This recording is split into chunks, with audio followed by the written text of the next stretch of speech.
Political news, sports news, crime news કે તમારા રાજ્યના સમાચાર, હવે દરેક ખબર પર રહેશે અમારી નજર. ગુજરાતનો સર્વશ્રેષ્ઠ ન્યૂઝ ચેનલ.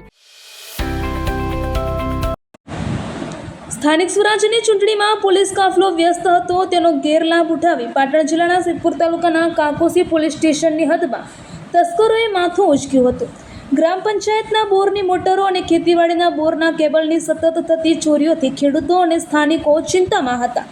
આ પડકારને ઝીલી લઈને કાકોસી પોલીસે ગણતરીના દિવસોમાં જ રીઢા તસ્કરોને ઝડપી પાડી મોટી સફળતા મેળવી છે. ઝડપાયેલા આરોપીઓમાં યુનિસભાઈ ઘાંચી રહે વાવથરાદ અને અભાભાઈ ઠાકોર રહે ગંભીરપુરાની પ્રાથમિક પૂછપરછમાં જ આરોપીએ 16 જેટલી જગ્યાઓએ કેબલ ચોરી કરી હોવાની કબૂલાત કરી હતી. પોલીસ દ્વારા આરોપીઓને સાથે રાખીને જે તે સ્થળો પર રિકન્સ્ટ્રક્શન કરવામાં આવ્યું હતું. આ દરમિયાન પોલીસે આરોપીઓનું જાહેરમાં સરઘસ કાઢતા ગુનેગારોમાં ફફડાટ વ્યાપી ગયો હતો.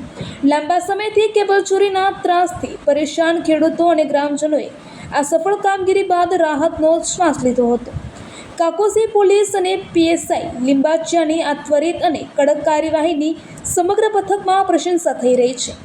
રિપોર્ટર કમલેશ પટેલ, પાટણ.